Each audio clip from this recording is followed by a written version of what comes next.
প্রিয় তৃতীয় শ্রেণীর শিক্ষার্থীরা, আমি আইবি টিচার। তোমাদের সবাইকে শুভেচ্ছা জানিয়ে শুরু করছি বিজ্ঞান বিষয়ের ক্লাস। আশা করি তোমরা সবাই ভালো আছো, সুস্থ আছো। শিক্ষার্থীরা, গত ক্লাসে আমাদের তৃতীয় সাময়িক পরীক্ষার সিলেবাস শেষ হয়েছে। আমি তোমাদেরকে বলেছিলাম তোমরা তৃতীয় অধ্যায় ভালোভাবে রিভাইজ করবে। তোমাদের সাথে একটি নমুনা প্রশ্ন নিয়ে আমি আলোচনা করব। আজকে আমি সেই নমুনা প্রশ্ন তোমাদের সামনে উপস্থাপন করব।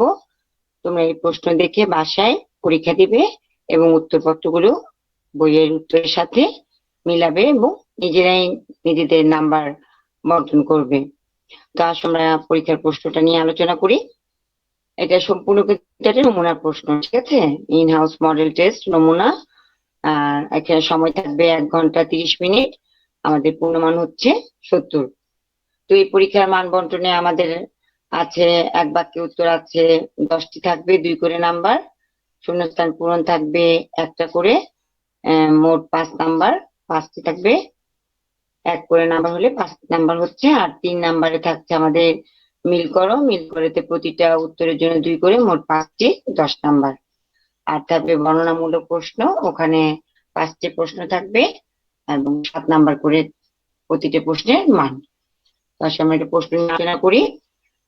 একে আছে নিচের প্রশ্নের উত্তর দাও। ক, বায়ু 2টি উপাদানের নাম লিখো।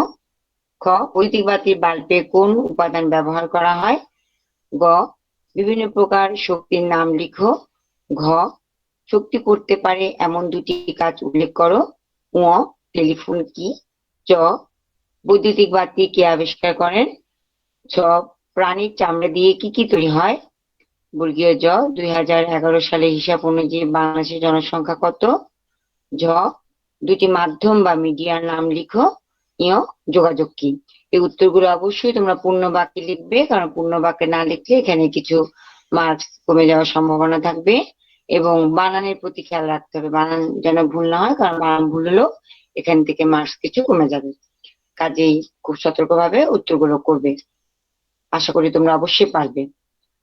এরপর 2 নম্বর প্রশ্নে আছে শূন্যস্থান পূরণ। শূন্যস্থান পূরণে আমরা যে অংশটা শূন্যস্থান পূরণের জন্য থাকবে সেই অংশটার নিচে অবশ্যই দাগ দিব এবং অবশ্যই পূর্ণ বাক্যে লিখতে হবে। পূর্ণ বাক্যে না লিখলে এখান থেকেও কিছু মার্কস কমে যাওয়ার সম্ভাবনা আছে।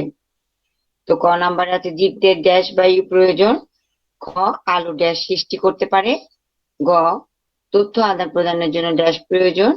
ঙ, মানুষ পাথর এবং কাঠ আহরণ করে ড্যাশ পরিবেশ থেকে। ঙ, টেলিস্কোপ আবিষ্কার করেন বিজ্ঞানী ড্যাশ।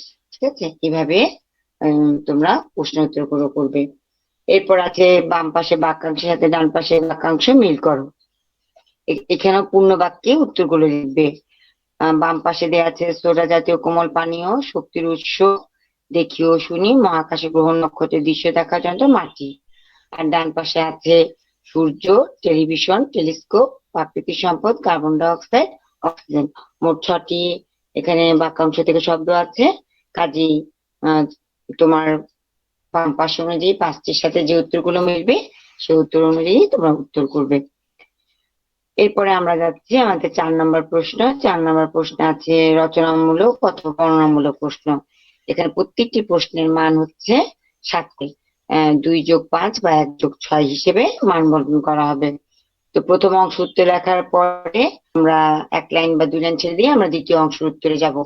এই উত্তরগুলো আমরা আমাদের যখন ক্লাস নেওয়া হয়েছে, আমরা ক্লাসে আলোচনা করেছি, নোট করা হয়েছে, তোমরা তোমাদের খাতায় লিখেছো।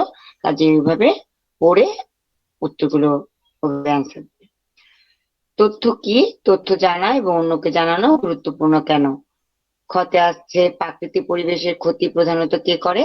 প্রাকৃতিক পরিবেশের উপর জনসংখ্যা বৃদ্ধির প্রভাব ব্যাখ্যা করো। গতে আছে তাপ শক্তি জিনিসকে কি করে?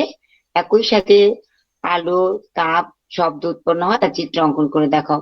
এখানে প্রথম অংশটুকু শুধু উত্তর লিখবে যে তাপ শক্তি জিনিসকে কি করে, আর পরের অংশটুকু চিত্র এঁকে দেখাতে হবে। এখানে কোনো বর্ণনা আসবে না, শুধু চিত্র আঁকবে এবং অবশ্যই চিত্রের নিচে চিত্রের নামটা লিখবে।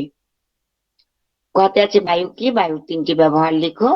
ও, জনসংখ্যা কি? জনসংখ্যা যদি বাড়তি থাকে তাহলে আমাদের অবস্থা কি হবে? তো এভাবে তোমরা প্রশ্নের অ্যান্সার গুলো করবে। সময় 1 ঘন্টা 30 মিনিট মাথায় রেখে সুন্দর করে অ্যান্সার করবে। আশা করি তোমরা সবাই পরীক্ষা ভালোভাবে দিবে, পরে উত্তরগুলো ক্লাসে মিলিয়ে নিবে। তো আজকের পাঠ আমাদের এই পর্যন্তই। তোমরা ভালোভাবে পরীক্ষা দাও, আবার সামনের ক্লাসে তোমাদের সাথে দেখা হবে। তোমরা সবাই ভালো থাকো, সুস্থ থাকো। তোমাদের সবাইকে ধন্যবাদ।